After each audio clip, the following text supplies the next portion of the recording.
ونحشره يوم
মুফাসসিররা ওই যে জাহান্নাম সেটার কথা আল্লাহ তাআলা বলেছেন কষ্টময় জীবন, যেই কষ্টময় জীবনটা আল্লাহ তাআলা বলেছেন আবাদুল আবাদ, রাসূলুল্লাহ বলেছেন আবাদুল আবাদ।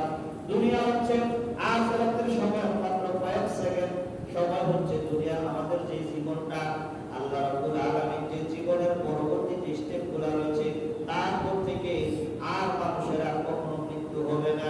কষ্ট দিতে দিতে মানুষ যদি মৃত্যুবরণ করেও সাথে সাথে আবার তার রূপটা আবার ফিরে আসবে। এই কথা বলছেন আল্লাহ তাআলা কোরআনে যে কষ্টময় জীবন নির্ধারিত হয়ে আছে কাদের জন্য? যারা আল্লাহর জিকির থেকে মুখ ফিরে নিল তাদের কথা আল্লাহ তাআলা বলছেন। তারপরে আল্লাহ রাব্বুল আলামিন বলেন আমি তাহাকে কিয়ামতের দিবসে অন্ধ করিয়া উঠাইব। ওই মানুষটাকে কি করে উঠাইব?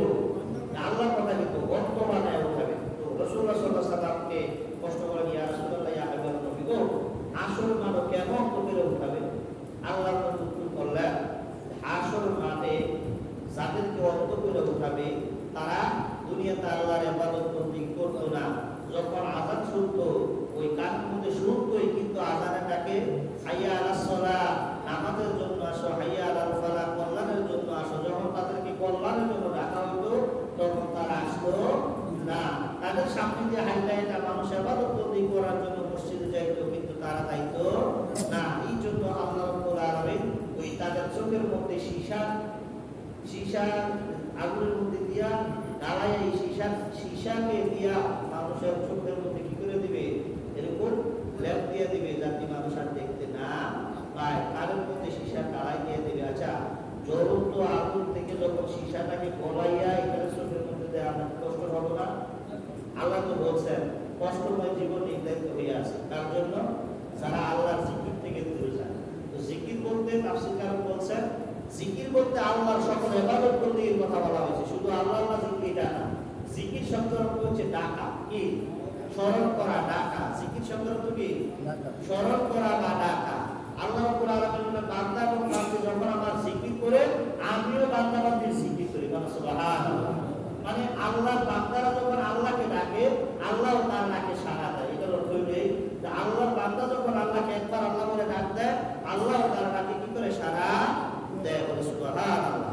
আল্লাহ তাআলার কোরআনের কথা যে মানুষ যদি ইবাদত থেকে দূরে সরে যায়, মানুষ যদি আল্লাহর পথ থেকে দূরে সরে যায় তখন এই মানুষটার জন্য কি হবে? আল্লাহ নিজে বলতেছে যে কষ্টদায়ক জীবন রহিয়াছে। তার মানে কি জীবিত মানুষদেরকে বলতেছে, মরা মানুষদেরকে কিন্তু ওয়াজ নসিহতের কোনো সুযোগ নাই।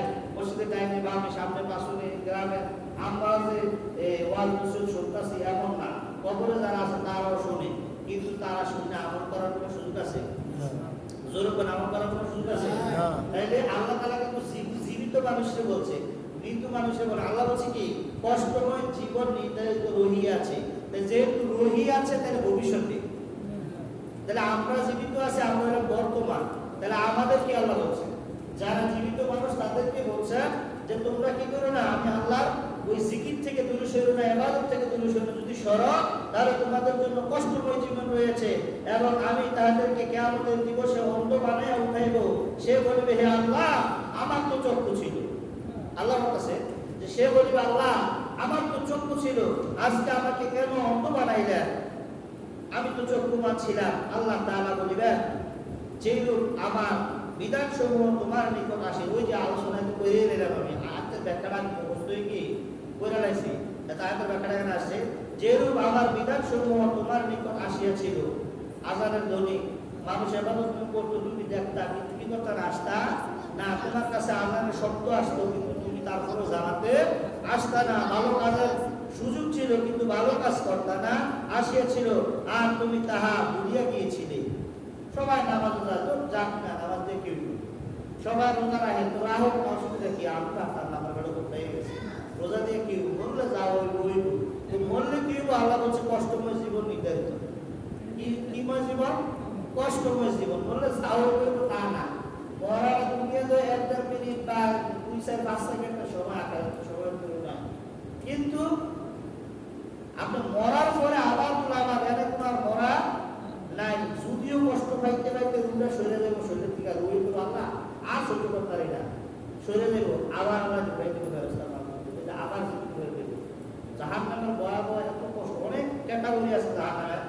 মধ্যে একটা ক্যাটাগরি হয়েছে, ধরেন ফেরেশতারা আমি গুনাহগার, এখন আমারে পুরো হাতুড়ি, যেমন আমাদের মসজিদ অথবা কারো বিল্ডিং যদি ভাঙে, পুরান বিল্ডিং ভেঙে গেলে বিল্ডিং করবো, তাহলে কি করে 2-4-5 জন 10 জন মিলে বড় বড় হাতুড়ে দিয়ে কেউ বাইরে রাখবে না, এরকম তো আগে এরাও একটু বেশি বেশি করতে পারে, হাতুড়ি দিয়ে বাইরে রাখবে, ওই যা এইরকম বড় বড় হেমার থাকবো, এইরকম হাতুড়ি থাকবো, তো ফেরেশতার বাড়ি তো দিব দৌড়ের জন্য মাথার মধ্যে একটা বাড়ি দিব, মাথা মাথা সেন্টে সিটটা বিটটা একবার শরীর সব বন্ধ হয়ে যাবে, তো বন্ধ গেলে রুয়ার আসেনি, রু ধরে দৌড় দিব, তো দৌড় দিতে আগে রাস্ত আবার আল্লাহ এত কিছু নাই, সব একদম ইয়ে হয়ে গেছে, একটা গাড়ি অ্যাক্সিডেন্ট করে দেয় না, সাক্ষাৎ করে ফিসিয়া আবার ছোট ছোট টুকরো হয়ে যায় না, ফেরেশতার শক্তি কম, মানুষের থেকে 1000 কোটি গুণ শক্তি বেশি ফেরেশতা, ঠিক না?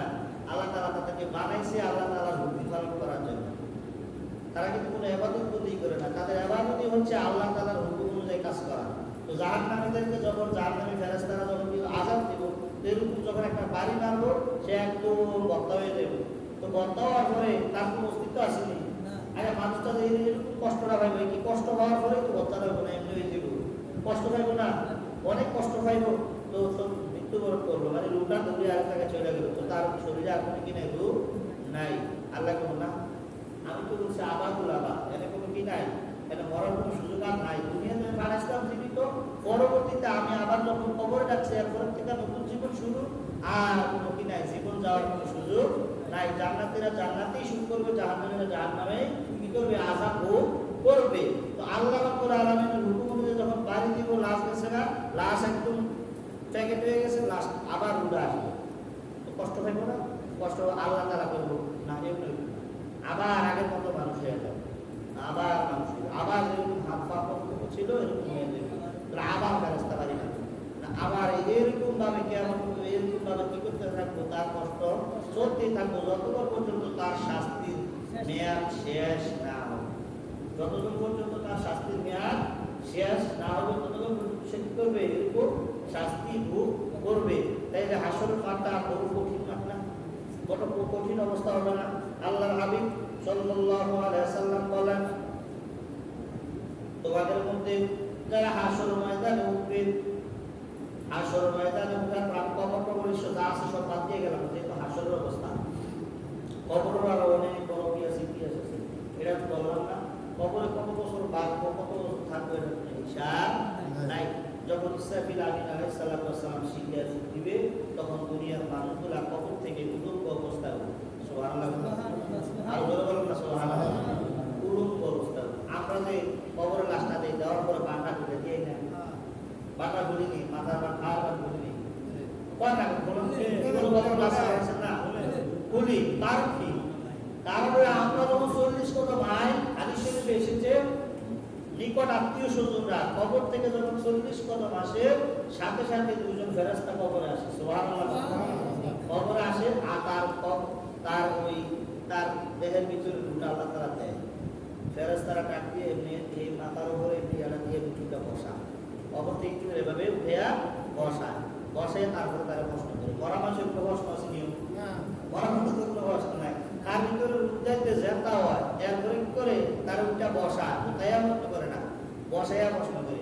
তাহলে বোঝা গেল কবরে সকল মানুষ কি জিন্দা, কবরে সকল মানুষ কি, অনেকে উলিয়ারা জিন্দা, উলিয়ারা তো জিন্দাই, আল্লাহ নবী রাসূল পয়গম্বর তো জিন্দাই, সাধারণ মানুষের কবরে জিন্দা বলে হুজুর এটা ব্যাপার না, এইটাই সঠিক।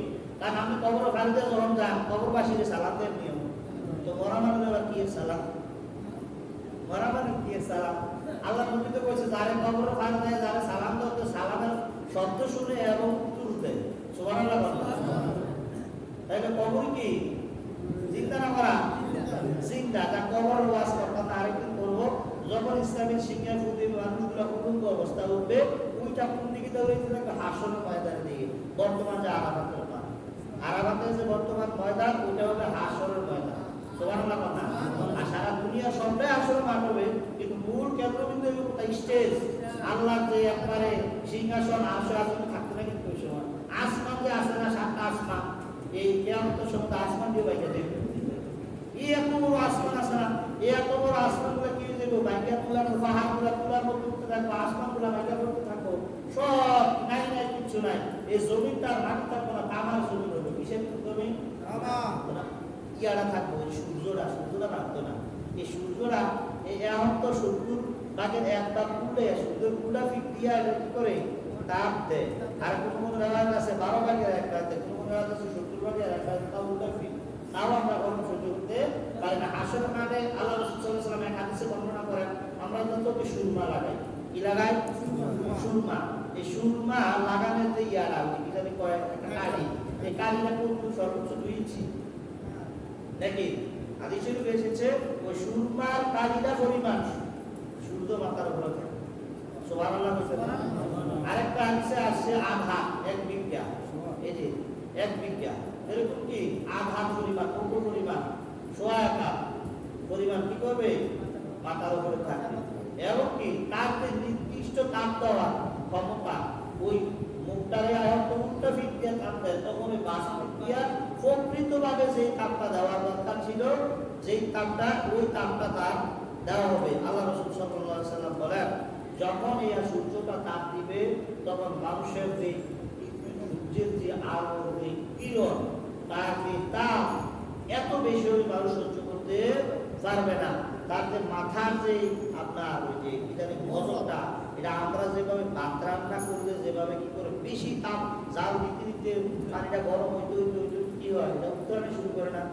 রাত্রে একটা উপরে একটা নিচে নামে একটা, তার মাথাটা হয়তো কি ওইভাবে, মাথার বাড়ি কিন্তু শক্ত, বাড়ি কিন্তু রাখতো না, কিন্তু ওই ভিতরে মজকটা এভাবে উত্তরিত থাকতো। বলেন না সুবহানাল্লাহ। তাহলে এত কষ্ট কি আমরা সহ্য করতে পারবো? কোন এত কষ্ট সহ্য করতে পারবো না? পারতাম না, সহ্য করতে পারতাম না, কখনো সম্ভব না। তবে আল্লাহ নবী বলেছেন, এই যে সমস্যাটা হবে, এইটা কাদের জন্য? যারা জাহান্নামী হবে। কাদের জন্য? যারা, সবার জন্য না কিন্তু। এই যে কষ্টের বিষয়টা, এটা সবার জন্য না। যারা জাহান্নামী হবে তাদের জন্য। আর যারা জান্নাতে হবে, আল্লাহ তাআলা তাদের স্পেশাল ব্যবস্থা। ধরেন আমি রোজপুরা খামারে কাজ করি, খেতে কাজ করি, আমার জন্য আছে না, আর যদি বিয়ে পেতে সিগারেট দিয়ে আইতো, তে কিন্তু ওই রাস্তার কাছে ওই তা কাম সাইডটাতে জানলা দেয়া, কিন্তু তার ভিতরে রোজটা লাগে গাড়ির ভিতরে এসে, গাড়ির ভিতরে কি এতে কিন্তু সাথে কিন্তু একই জায়গায়, এত রোদ কেন হলো রোদ, কিন্তু এটার উপর রোদ করে, কিন্তু উপর যে প্রভাব তার কারণে ঠান্ডা। আমি এমনি আমার জ্ঞানে বলতেছি আর কি, ঠান্ডা ও অল্পটুকু জায়গার ভিতরে কিন্তু বয়ে রয়েছে, আর হ্যাঁ কিন্তু রোদে গ্রামে জয়রা কি করতেছে, কাম করতে আসে। তাইলে সেই বিষয়টা আল্লাহ তাআলা যাকে যেভাবে প্রতিভাবে, যাকে যেভাবে রক্ষা করার দরকার, হাসরের মাঠে এইভাবে রক্ষা করবেন। বলে সুবহানাল্লাহ। আল্লাহ তাআলা যাকে যেভাবে রক্ষা করার দরকার সেভাবে রক্ষা করবেন, কিন্তু যে কঠিন আযাবটা যাদেরকে দেওয়া দরকার তাদেরকে আযাব ঠিকই হাজার হাজার লক্ষ লক্ষ মানুষ এক একজনের কঠিন এক করব। সুবহানাল্লাহ। হাসরের মাঠে যখন মানুষগুলো উঠবে উলঙ্গ অবস্থা, মায়েশা বলেন, ইয়া রাসূলুল্লাহ, ইয়া হাবিবাল্লাহ, ভাই তাহলে আমার লজ্জাস্থান আরেকজন দেখবো, আরেকজন লজ্জাস্থান আমি দেখবো, আল্লাহ আল্লাহ নবী, আল্লাহ এটা কোন কাজ করবো? তাহলে তো মানুষ একজন একজনের দেখে লজ্জা পাইব। কি পাইব? লজ্জা পাইব। আল্লাহ নবী বলে, আশা রে, হাসর মাঠ এমন ভয়াবহ অবস্থা হবে, সবাই শুধু নাফসি নাফসি বলবে। বলেন না সুবহানাল্লাহ। যে একজন আরেকজনের দিকে চাইবো, এই সুযোগটা, আরে এইটা তো নাই। এই যে সন্তান আছে, বিবাহ শাদী করছে, তার স্ত্রী তার পরিচয় দিবে না, তার সন্তান তার বাপের পরিচয়, স্ত্রী করবো, বিয়ে হয়েছে না, এরকম করবো। আল্লাহ কি এরকম যদি করে, তাইলে আমাদের উপায় হবে কি? এরকম যদি করে চিন্তন আসলে সঠিক না, চিন্তনা না, চিনবো, কিন্তু পরিচয় না, পরিচয় দিত না। যারা আমার শহরে গিয়ে বা সরকারের 2 কোটি টাকার মালিক হয়েছে, অনেক সময় দূরে আত্মীয় করে দেয়া বসেনি, বলছে কুচি বোঝায় কত দেয়া বলছে, জিজ্ঞাসা দাঁড়ানো মনে কয়, স্যার আপনার তো গ্রাম থেকে হয়েছে, কয়ে দাও স্যারের বাসায়, স্যারের বাসায় বড় লোক ঘুমায়। কারণ কি? পরিচয় দিত না, এটা দিতে লাগে। আসল মানুষ মানুষকে পরিচয় দিত না, শুধু একটা ন্যাকটি দেওয়া লাগে। তাইলে ন্যাকের গুরুত্ব কম না বেশি? কম না বেশি? অনেক বেশি। ন্যাকের গুরুত্ব অনেক বেশি। আপনার আমল আপনার কবর, আপনার কবরে আমি যাইতাম না, আমার কবরে আপনি যাইতেন না, আপনার স্ত্রীর কবরে আপনি যাবেন না, স্ত্রী আপনার কবরে যাবে না। তাহলে ন্যাক আমলের কোনো বিকল্প রাস্তা নাই, ন্যাক আমল ব্যতীত অন্য কোনো রাস্তা নাই আসলে মাঠে যাওয়ার। আমরা যে কাপড়টা পরাইয়া দেই, এই কাপড়ের কি কোনো ফমিট আসেনি, বেয়ারাম কোনো জায়গা আসেনি। আর কবর ভর্তি টেহা দিয়ে যদি উপর দিয়ে মারি দিয়ে দেয় ফেরেশতারা আইলে কি ওই টেহার প্রশ্নগুলি নিত না তো ফেরেশতারা যাবো এক আমল আছে কি আসেনি নেক আমল আসেনি ফেরেশতাদের যে ডান কাঁধে একজন বাম কাঁধে একজন ফেরেশতা আছে একজন নেক লেখবো আরেকজন বদ লেখবো তারা প্রশ্ন করা করে তারাই খাতাটা করবো দুইটা চাইলো আমরা যে মসজিদ কমিটি বা শরীর হিসাব চাই না আর হিসাব যদি সঠিকভাবে দেওয়া যায় তাইলে কি সঠিক আর যদি খাতা রাখি না তাইলে কি ব্যাঠিক এরকম তো ফেরেশতারা কি খাতা হারাইলে বলি কথা আমরা জোরে করে ফেরেশতারা খাতা হারাইলে বলি আর আমার কোনো সুযোগ আছে তাদেরকে দায়িত্বই দেওয়া হয়েছে যে ডান কাঁধের ফেরেশতা নেকটা দেখবে বাম কাঁধের ফেরেশতা কথা লিখবে এটাই তো স্বাভাবিক আর হিসাব চাইবো হিসাব চাই যদি আমরা জান্নাতি আমরা জান্নাতি ক্যাটাগরিতে নিয়ে যাইবো যদি জাহান্নামী তাহলে জাহান্নামী ক্যাটাগরিতে নিয়ে যাইবো তো হাসরের মাঠে যখন এরকম কঠিন অবস্থা হবে আল্লাহ নবী বলেন কেউ কারো চিনবে না চিনবে কিন্তু চিন্তা পরিচয় দিবে না তাইলে বোঝা গেল এত লক্ষ কোটি টাকা আমি স্ত্রীর পিছনে খরচ করলাম ছেলে মেয়ের জন্য খরচ করলাম হাসরের মাঠে আমার বাপ হিসাবে পরিচয় দিত না তাইলে এত কষ্ট করে এত কিছু করে কি লাভ এত কিছু করে কোনো লাভ নাই দুনিয়ায় চলতে হলে তাদেরকে ভরণ দিতে হবে কিন্তু নিজের আমলটাও নিজে করতে হবে আমি ঘুষ খাই কার জন্য ছেলে মেয়ের জন্য কিন্তু যে ছেলে মরার সময় এই না জানাজার নামাজটা কেমনে করবো নিয়ম প্রিয় দোয়া টোয়া কিছু জানে না জানাজার নামাজ ঈদের নামাজ পড়ে জানাজার নামাজ কি ঈদের নামাজ পড়ে ঈদের নামাজ জানাজার নামাজ ঈদের নামাজ পড়ে একের সেম একটা হলো 60 থাকবে একটা হলো 6 থাকবে এই গাছ লাগাইলে জানাজার নামাজ ঈদের নামাজ পড়ে এরকম ফোড়া করলে সন্তান যদি থাকে ঈদ মানে খুশি ঈদ মানে কি আনন্দ তো দাঁত মূল্য হেঁটে ঈদের নামাজ পড়ে তার বুঝাবে তার খুশি ঠিক না এরকম ফোলা মাইও তো রাখা যায় এরপরে কবরে যাওয়ার পরে কোনদিন জিয়ারত করে না বছরে একবারও জিয়ারত করে না জীবনে একবারও আইয়ে না ঠিক না এরকম সন্তান রেখে দেবে কোটি কোটি টাকার মালিক বানিয়ে রেখে দেবে কি লাভ হবে টাকারও মালিক বানান নিজের আমলটাও নিজে কি করো কিছু কান্তি বস্তা জোগাড় করেন কবরে যাইতে হইলে ওই আপনার আমল ছাড়া কোনো সুযোগ নাই যেই কথা বলতেছিলাম আসল মানে কেউ কারো চিনবে না পরিচয় দিবে না তখন সূর্যরা যে তাপ দেওয়া শুরু করবে মানুষের শরীর থেকে গাম বেরোনো শুরু হবে কি বেরোনো শুরু হবে গাম আল্লাহ নবী সাল্লাল্লাহু আলাইহি ওয়াসাল্লাম বলেন এই যে গামটা এমন ভাবে বের হবে এই গামের পানি কারো হবে ফাঁকা সমান পায়ের টাকু সমান কারো হবে হাঁটু সমান কারো হবে কুকুর সমান কারো হবে গলা সমান কারো মাথা কারো আবার এই সাগরের মধ্যে হাবুডুবু খাইতে হাসর ময়দান কয়টা হাসর ময়দান কয়টা তো যার মাথা হমান হয়েছে তা আমাদের বাইকটা যারা তারা তো হাবুডুবু খাওয়ানোর কথা আল্লাহ তুমি বেশি কি না কেউ হায়ার মাথা কেউ কি হাঁটু কারণ তাহলে বোঝা গেল আল্লাহ আসলে মানে কোটি কোটি মানুষ থাকবে সবাই থাকবে উপস্থিত কিন্তু সবার নেক আমল অনুযায়ী আলাদা আলাদা কি হবে কন্ডিশন তৈরি হবে একজনের শরীরে জ্বর দুইজন শরীরে দুইজন একসাথে বসে রয়েছে একজনের জ্বর একজনের জ্বর নাই দেখলি বুঝা যায় কার জ্বর নাই বুঝা তো যায় না কিন্তু একজনের ভিতরে কিন্তু খাড়াই দিতেছে আরেকজন কি সাধারণ দুইজনে বসেছে কি রে চা কাচ্চা পানা সারা দিতে লাগে আর জন্য নাম নিয়ে আর তোমার সাথে ভালো লাগে ঠিক না কিন্তু একজনের মুখ দিতে একজনের মুখ কি সাত কারণ কি সাতটা গেল কই জ্বরে গেছে কই গেছে দুইজন একখানা কিন্তু সাত তার মুখে ভিন্ন হাসর ময়দানে কোটি মানুষ থাকবে কিন্তু তাদের কর্ম অনুযায়ী তাদের ফল অনুযায়ী কারো হাঁটু কারো পায়ের তালু কারো কোমর কারো মাথা কারো হাবুডুবু খাইতে থাকবে আচ্ছা যে মানুষটা ওই হাসরের মাঠে হাবুডুবু খাইতে থাকবে এই যে গামের মধ্যে আল্লাহ তাআলা আরো কি করে দিতে জানেন নেই এর মধ্যে আবার ফুইস ওই যে ফোরাওয়ালে যে টিপ দিলে যে ময়লা বাড়ে না হ্যাঁ এরকম ফুইস আল্লাহ চাইরা দিবে নাউজুবিল্লাহ করতে না নাউজুবিল্লাহ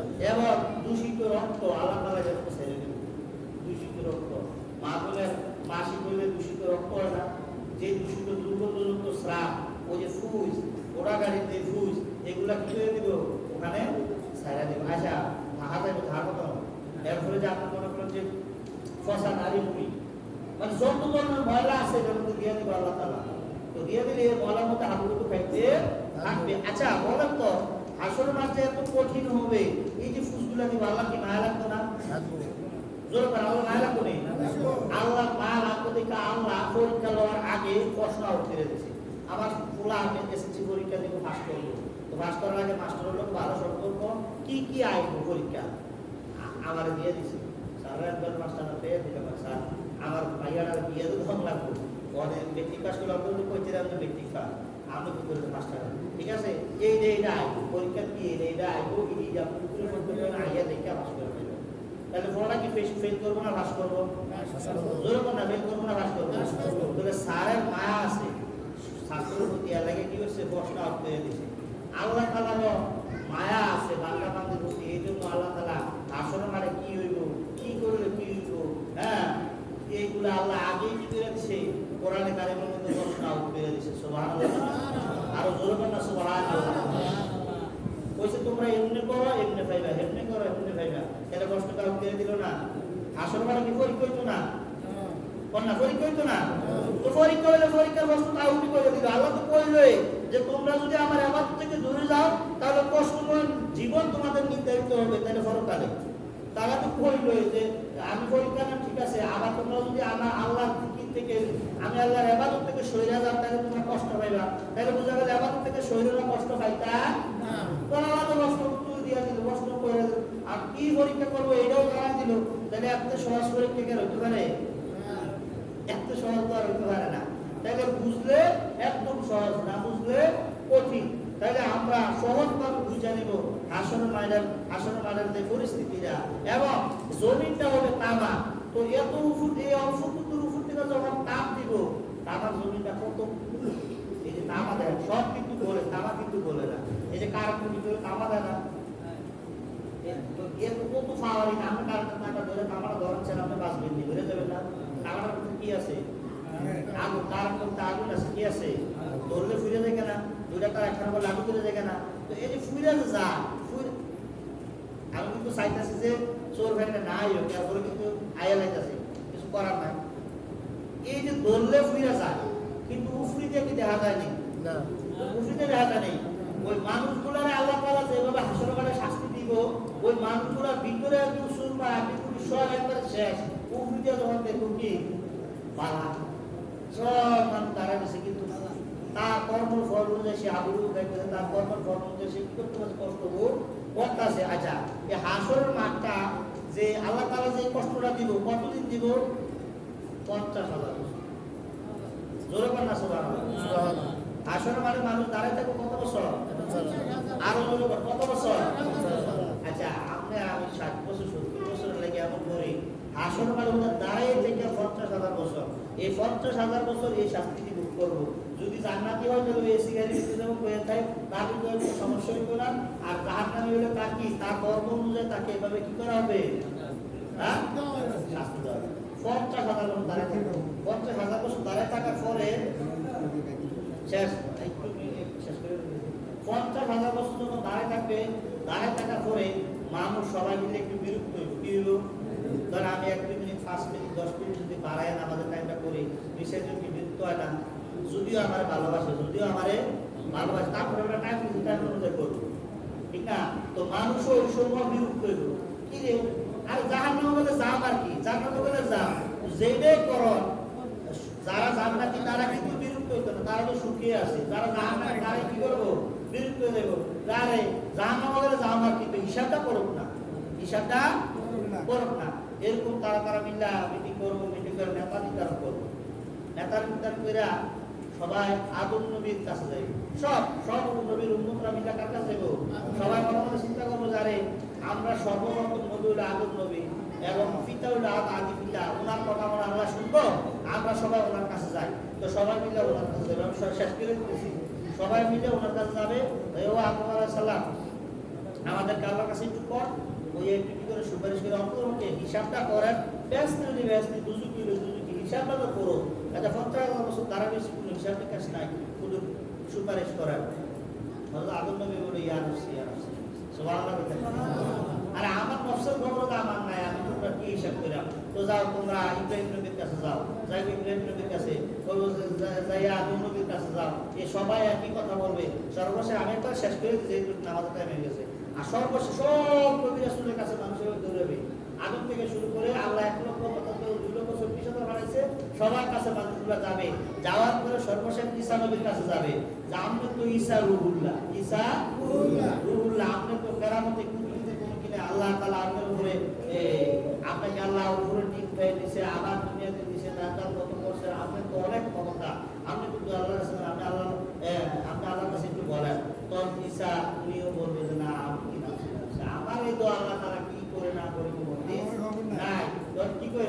আপনারা কাজ করেন মুহাম্মদুর রাসূলুল্লাহ কাছে যান, মানে সুবহানাল্লাহ। সকল নবী পয়গাম্বররা সহ অনেকে ওয়াজ করে বলে উম্মতি মুহাম্মদীরা, যেহেতু নাফসি নাফসি কে করে সকল পয়গাম্বররাও করতেছে, ওই সকল পয়গাম্বররা সহ পয়গাম্বরদের উম্মত সহ সবাই মিলে এবং মুহাম্মদুর রাসূলুল্লাহর কাছে তো আসলে আয়েশা দেখো মুহাম্মদুর রাসূলুল্লাহ সেজদায় পড়ে আছে।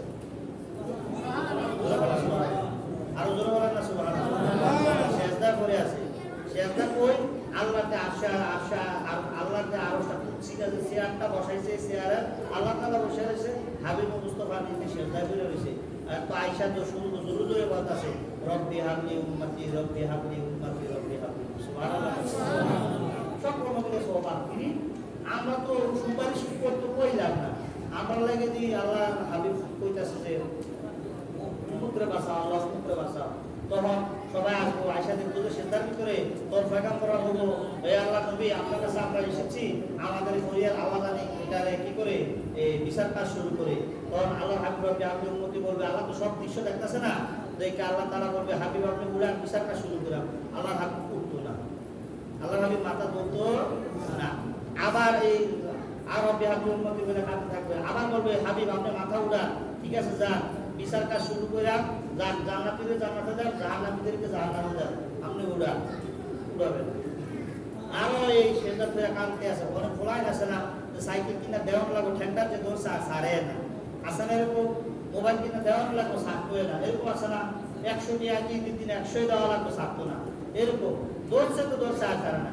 তখন আল্লাহ হাবিবকে আল্লাহ রাব্বুল আলামিন ঘোষণা দেন হাবিব আপনি যাদেরকে মনে চায় যাদের ইচ্ছা আপনি তাদেরকে ব্যস্ত দিয়েন, আপনার ইচ্ছা মতো আপনি কি করে ব্যস্ত দিবেন, তাইলে আপনি আমার মাথাটা তোলেন। তখন আল্লাহ হাবিব শেষ করে দিচ্ছি 30 সেকেন্ড। আয়েশা বলেন ইয়া রাসূলুল্লাহ হাজার হাজার লক্ষ কোটি উম্মতের ভিতরে আপনি কেমনে বুঝবেন কে বেহেশতি আর কে দুজকি? তখন আল্লাহ হাবিব আয়েশাকে বলে আয়েশা রে আসল মানে যখন আমার আল্লাহ সুপারিশের দায়িত্ব দিয়ে দিব, তখন আমি ধরো 100 ঘোড়া আছে, 100 ঘোড়ার ভিতরে একটা ঘোড়া যদি কপালের মধ্যে 7 টিকা থাকে, কপালের মধ্যে সাদা একটা ছোট্ট টিকা থাকে, তাহলে তার চিন্তা ভাবনা তুমি এই 100 ঘোড়ার ভিতরে একটা 7 টিকাওয়ালা গরু বা ঘোড়া বা কোরবানি করবে, এটা তো সহজে দেখলে তো চিন্তা। যারা যারা আমার উম্মতি মুহাম্মদি জান্নাতে আমি তাদের চেহারা মধ্যে নূর চমকাই থাকবে, তাদেরকে দেখলে চিন্না, আর আমি চিন্না তাদেরকে আমি ব্যস্ত দিয়ে দেবো সুবহানাল্লাহ। তাহলে ব্যস্ত থাকলে নেকামলের দরকার আছে না নাই? রোজা শেষ আমলও শেষ, এরকম কোনো রোজা শেষ আমল শুরু, ট্রেনিং দিচ্ছেন 1 মাস, এখন পুরো কি বাস্তবায়ন করার সময় পুলিশে চাকরি হলে 6 মাস 3 মাস ট্রেনিং দেয়, আর পুরো কি করে ডিউটি শুরু হয়ে যায়, ট্রেনিং দিচ্ছেন 1 মাস, এখন 11 মাস ডিউটি করবেন। আল্লাহ তাআলা আমাদের সকলকে সঠিক বুঝ দান করে, সকলে বলুন আমিন। জাহান্নামের এবং কবর আযাব ও গজব থেকে আমাদেরকে হেফাজত করে, সকলে বলুন আমিন। দেরি করে ফেলছি, অনেক কষ্ট নিয়েন না, যে কথাগুলো বলো সর্বপ্রথম আমাকে আপনাদের সকলকে আমল করার তৌফিক দান করুন, সকলে বলুন আমিন। ওয়া আখিরু আলহামদুলিল্লাহি রাব্বিল আলামিন। যারা সুন্নাত পালন চাইলে কিন্তু আল্লাহ জমা দেয় করেন। আসসালামু আলাইকুম ওয়া রাহমাতুল্লাহি ওয়া বারাকাতুহু।